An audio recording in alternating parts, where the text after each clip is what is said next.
sejam muito bem-vindos. Me chamo Rosana de Souza e nesse canal eu falo sobre restauração de casamento e assuntos que abrangem o casamento cristão. O assunto do nosso vídeo de hoje é sobre dependência emocional. Eu não sei se você já ouviu falar nesse termo, né? Muito provavelmente você já ouviu falar. E por que eu resolvi trazer esse assunto para essa área, né, da restauração do casamento? Porque é um assunto que tem muito a ver na restauração do casamento, porque muitas pessoas sofrem desse mal, né? Mas elas não sabem. Muitas pessoas hoje que estão separadas dos seus cônjuges, ou então não estão separadas ainda, estão dentro de um casamento, sofrem desse mal, mas elas não sabem. E o que é dependência emocional? A dependência emocional é condicionar a sua felicidade a uma outra pessoa. No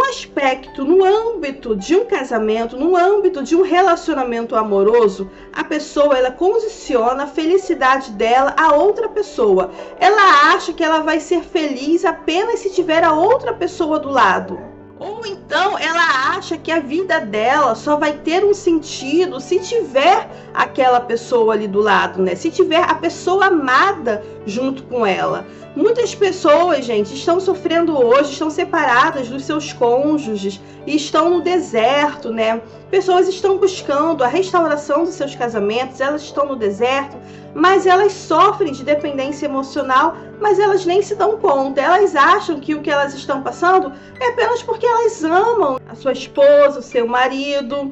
Ou então elas acham porque elas estão verdadeiramente lutando, porque elas querem resgatar seus casamentos, mas não é, gente. Porque tem certos sintomas que eu vou falar aqui daqui a pouco, que são próprios da dependência emocional. E qual é a raiz da dependência emocional? A dependência emocional, ela não surge do nada, né? Ela não surge porque você perdeu uma pessoa querida, né? Porque você perdeu um amor, você perdeu um marido, a esposa, um namorado, uma namorada e começou a ter esses sintomas. Na grande maioria dos casos, a dependência emocional, ela tem uma raiz lá atrás, ela tem uma raiz na infância ou na adolescência. Por exemplo, uma pessoa, ela foi rejeitada pela mãe, foi rejeitada pelo pai, né? O pai abandonou, a mãe abandonou na infância, na adolescência, e essa pessoa, ela carregou até a idade adulta mágoas dentro dela. Então a pessoa cresce com aquela rejeição, ela cresce com aquele abandono e ela reflete nessas dores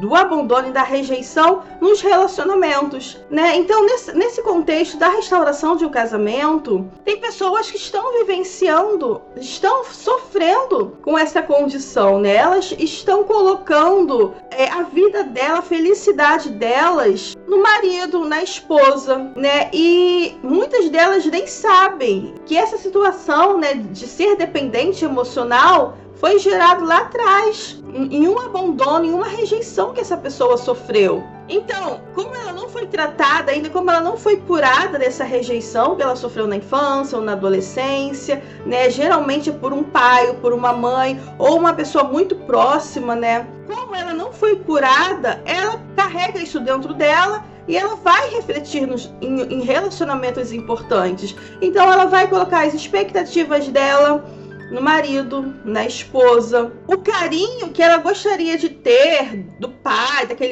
daquela mãe, ela não teve, né?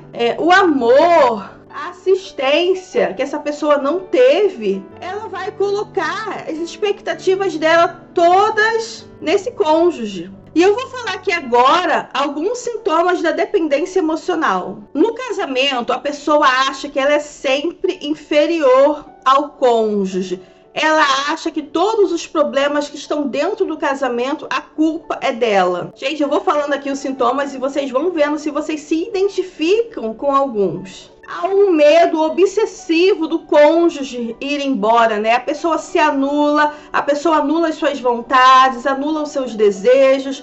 Tudo isso em prol do cônjuge. Gente, eu não tô falando aqui que a pessoa precisa fazer tudo ali. Um sintoma número 2. A pessoa tem um medo obsessivo do cônjuge ir embora. Ela tem um medo obsessivo daquele cônjuge ir embora, daquele marido ir embora, e às vezes ela anula as suas próprias vontades em prol das vontades do cônjuge. Por que ela faz isso? Porque ela fica com medo de desagradar aquele cônjuge, né? E esse medo, muitas das vezes, gente, é também um medo desse cônjuge se aborrecer, né? De não querer mais conviver com essa pessoa. Então isso está tudo ali ligado. Essa pessoa deixa de fazer coisas que ela gosta apenas para fazer coisas que o cônjuge gosta. E aqui, gente, eu não estou falando, né, do servir ao cônjuge, do agradar, do amar o cônjuge, né, que isso faz parte de um casamento, mas eu estou falando daquela obsessão mesmo, da pessoa estar ali fazendo tudo certinho pro outro, simplesmente pelo medo do abandono. Fica condicionada, ela quer fazer aquilo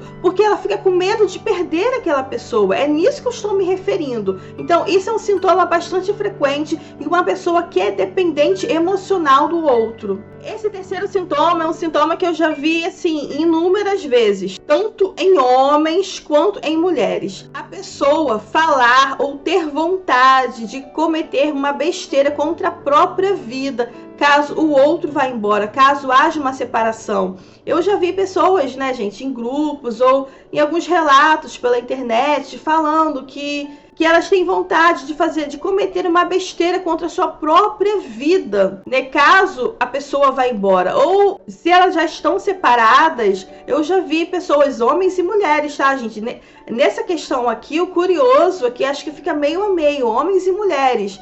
Eu já vi pessoas falando que já no deserto, já separadas, né, que elas não estão aguentando mais, está muito pesado, e elas têm vontade de cometer uma besteira contra a própria vida. Gente, isso é muito grave, isso é muito sério, isso não é normal, né? Perder alguém faz parte da vida, é uma dor muito sofrida, é uma dor muito grande, mas não é normal esse tipo de pensamento, não é normal esse tipo de vontade. Então, se você passou por isso, ou se você está passando por isso, fique atenta, fique atento. Uma outra situação, outro sintoma é o ciúme doentio. A pessoa ali, ela fica toda hora alerta, com medo de ser traída, né? Com medo de ser traído. Ela acha que qualquer coisinha o outro vai trair. É aquele ciúme excessivo, gente. Gente, não é aquele ciúme comum, normal, que qualquer ser humano tem, mas é aquele ciúme doentio, obsessivo. E muitas das vezes um casamento chega ao fim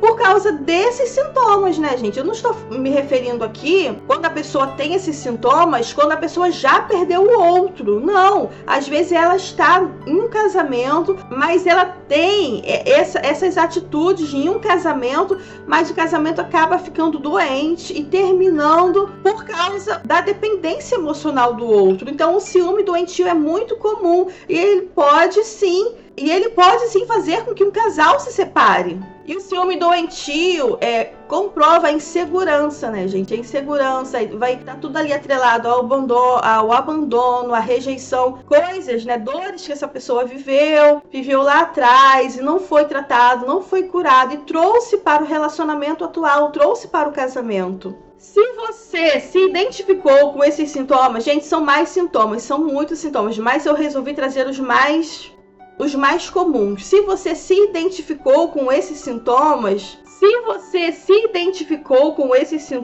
está no deserto, quer a restauração do seu casamento, em primeiro lugar, você vai precisar se curar. Você vai precisar buscar ajuda, buscar um tratamento, se restaurar, curar as suas emoções, porque você está doente, você está ferida, você está ferido. Como é que você vai querer a restauração do seu casamento sendo uma pessoa totalmente dependente emocional? O seu cônjuge vai voltar e vai continuar aqueles mesmos problemas, porque os problemas estão dentro de você. Você vai continuar praticando aqueles mesmos problemas que podem ter ocasionado a separação de vocês. Então, primeiro, busque se curar, busque pela sua cura emocional, pela sua restauração pessoal, busque a Deus. E você vai buscar ajuda para o seu casamento, para você também, porque você precisa se ver livre disso. E o que você precisa fazer para se livrar disso? Em primeiro lugar, é reconhecer. Você precisa reconhecer que tem essa condição, que sofre de dependência emocional. Em terceiro lugar, você vai buscar ajuda em Deus, para Deus te curar.